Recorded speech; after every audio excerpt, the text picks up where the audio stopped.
बिजली की कड़क और बादलों की गरज से मिलकर एमाइनो एसिड का निर्माण किया।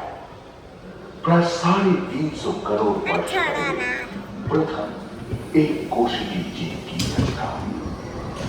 लगभग 280 करोड़ वर्ष पहले स्टोमेटोलाइट के प्रकाश संश्लेषण के बाद वायुमंडल में ऑक्सीजन को वायुमंडल में ऑक्सीजन के स्तर में निरंतर वृद्धि से 120 करोड़ वर्ष पहले एक से अधिक न्यूक्लियस वाले बहुकोशिकीय जीव का जन्म हुआ। इस क्रमिक विकास से ही प्लैटफॉर्म, जेलीफिश, स्टारफिश, नॉटिलॉइड से सागर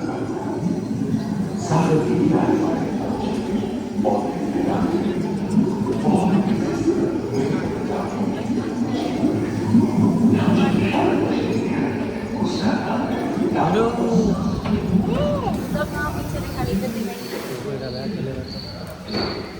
Baby.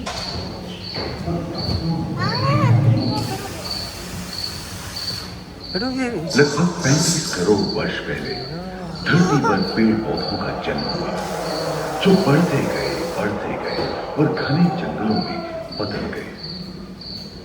घून, मकड़े, आदिम पंखहीन पतंग एवं इक्तियोस्टेगा जैसे उभयचर प्राणियों का आविर्भाव हुआ। सरीसृप जैसे स्तनपायी डायमेट्रोडॉन्स प्रकट हुए, जिसकी पीठ पर नौका के पाल की तरह एक अंग था, जो ताप को नियंत्रित रखने में मदद करता था।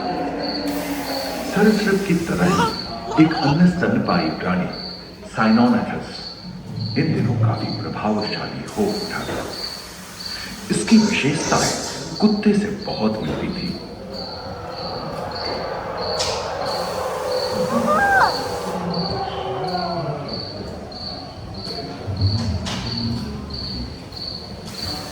प्राय 1 मीटर तक पंख फैलाने में सक्षम नाउक जैसा ड्रैगन फ्लाई, साथ ही दिलचिट्टे, बीटल एवं बिच्छू पृथ्वी के चारों ओर घेर गए थे।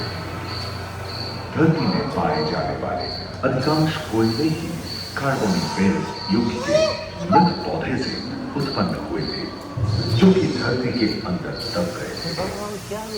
उन दिनों पृथ्वी के 1/3 हिस्से में एकमात्र महादेश था जिसे पैंजिया कहा जाता था। जलवायु गर्म रहती थी। भूभाग पर प्रागैतिहासिक सरीसृपों का ही शासन था, जिन्होंने शुष्क जलवायु के साथ खुद को ढाल दिया था।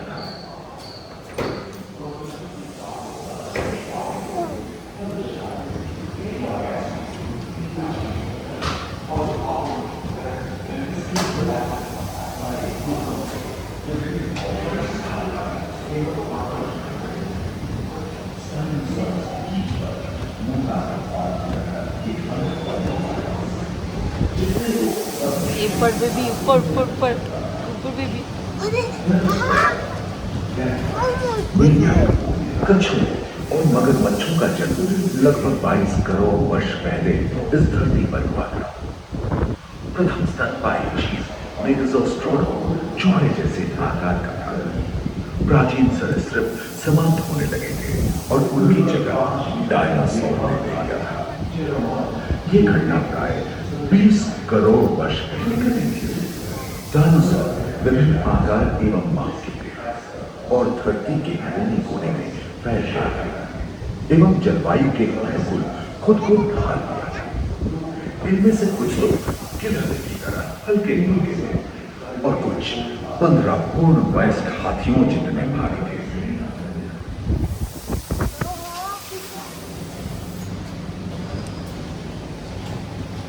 दिखा दो।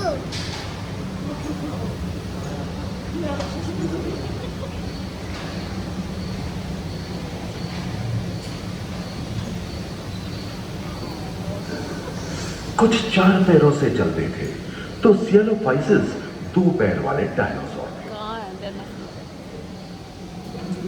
ब्रेकियोसॉरस की लंबाई तो प्राय 23 मीटर थी, जो कि एक टेनिस कोर्ट की लंबाई जितनी थी, और इनका वजन 75 टन था। सरीसृप आकाश और सागर में भी छा गए थे।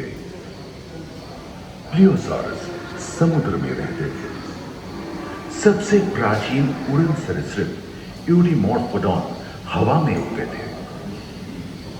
इन्हीं दिनों प्रथम पक्षी आर्कियोप्टेरॉस का उदय हुआ।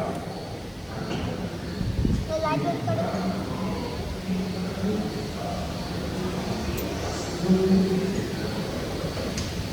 अगले 10 करोड़ वर्षों तक यानी जुरासिक के अंतिम चरण से क्रेटेशियस युग का प्रथम चरण तक डायनासोर के लिए स्वर्णिम युग रहा। जलवायु में नमी की मौजूदगी से पृथ्वी पेड़ पौधों से भर उठी थी।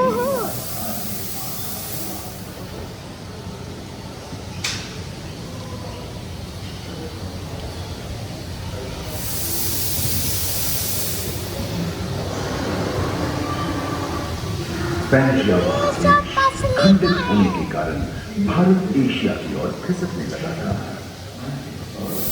महादेशीय प्लेटों में हलचल होने से ज्वालामुखी के रूप में लावा निकलने लगी। इसके फलस्वरूप आए भूकंप से विभिन्न भौगोलिक आकार एवं आकृतियां निर्मित हुई।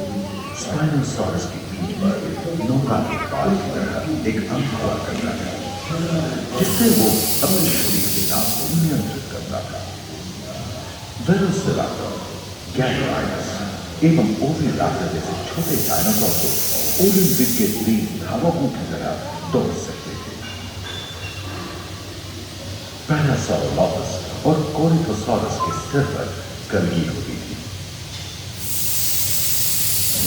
करीबन 5 मीटर लंबे पंख वाले टेरोनोडॉन उड़ने एवं फिसलने में माहिर थे।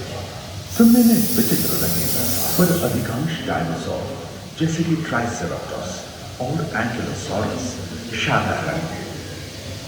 लॉरेसिया और गोंडवाना नाम के 2 भूखंड महादेश निर्माण हुए एवं समुद्री गर्भ के कठोर आवरण से रॉकीज एवं अन्य पर्वत श्रेणियां निर्मित हुई।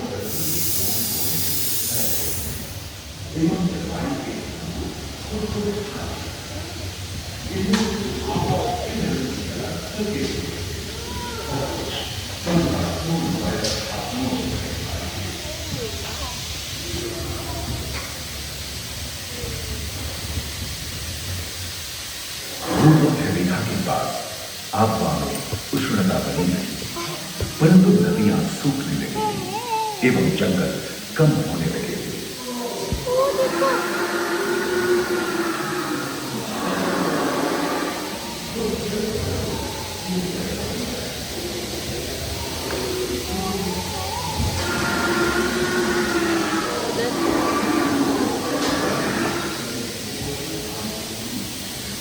एकांत महादेश में जीव जंतुओं का स्वतंत्र रूप पकड़ेगा सबसे पहले पुष्प वाले देखना बेटो, धरती पर विकसित बंधा हुआ नहीं है, देख एवं लेना। परागण के लिए कीट पतंगों के साथ संपर्क आगे स्थापित हुआ। पकड़ेगा। वे तेजी से धरती पर बढ़ने लगे। इसी समय पहली बार धरती पर सांपों का जन्म हुआ।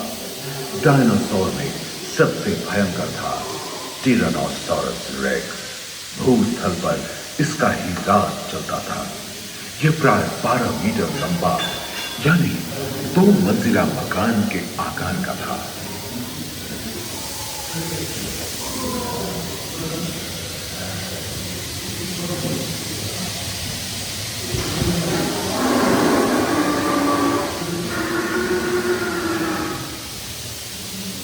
इनके हमले से बचने के लिए शाकाहारी एंकिलोसॉरस अपनी पूंछ के उत्तर का इस्तेमाल करते। सभी डायनासोर प्राय 6 करोड़ वर्ष पहले ही विलुप्त हो चुके थे। एक अनुमान के अनुसार एक बहुत बड़ी कृतिका पृथ्वी से जा टकराई, जिसके फलस्वरूप उत्पन्न धूल के विशाल वेग में हजारों वर्षों तक सूरज की किरणों को धरती पर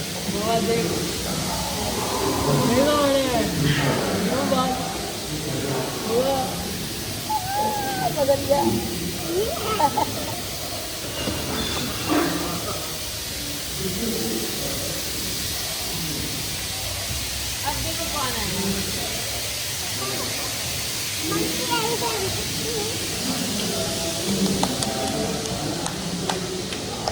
मंकी है ये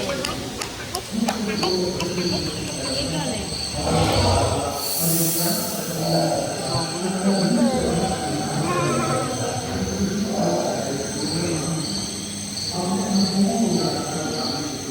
डायनासोर के विलुप्त होने के बाद भूस्थल पर स्तनपायी प्राणियों का आधिपत्य शुरू हुआ। पर्याप्त मात्रा में आहार उपलब्ध होने के कारण छोटे छोटे स्तनपायी प्राणी बड़े आकार में बदलते गए। इसी समय बड़े बड़े शाकाहारी एवं मांसाहारी स्तनपायी प्राणी धरती पर नजर आने लगे। विश्व के कई हिस्से जंगल से हरे भरे हो गए।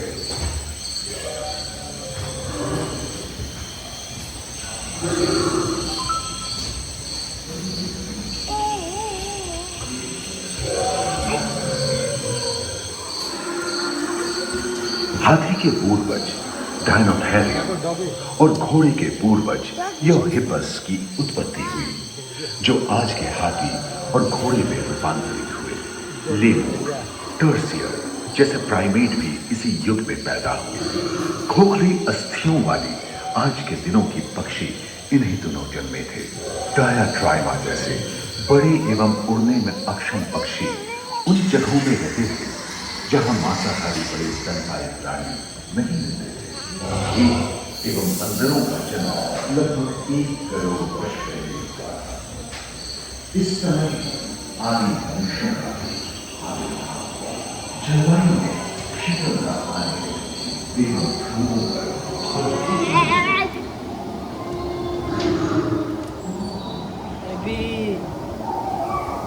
पृथ्वी के लंबे इतिहास में झांके तो ऐसे कई मौके रहे हैं जब उत्तरी गोलार्ध के अधिकांश हिस्से बर्फ की चादरों से ढक गए थे, जो आइस एज के नाम से जाना जाता है।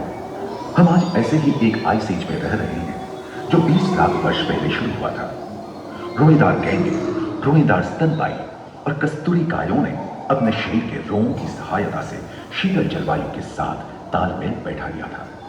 पुष्ट गुंबद आकार के फूलनुमा ग्लाइकोडोरॉन जैसे विशाल आर्madillo भी उन दिनों मौजूद थे।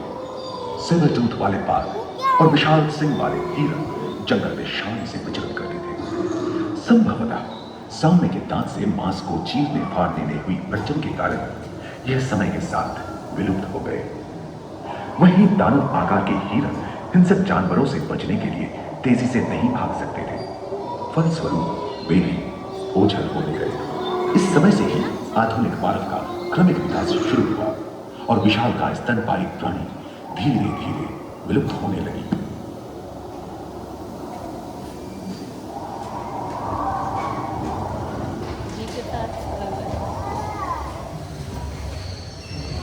उम्मीद है कि आपको सफर भी मजा आया होगा, जहां जीवन विकसित होकर लाखों अन्य रूपों में परिवर्तित हो गया। दूसरे फ्लोर पर ह्यूमन इवोल्यूशन पैनोरमा में मानव की यात्रा और विज्ञान और तकनीक तथा अत्याधुनिक तकनीक की भारतीय विरासत का भी किसी और के पहले फ्लोर पर आनंद लिए अपने अनुभवों को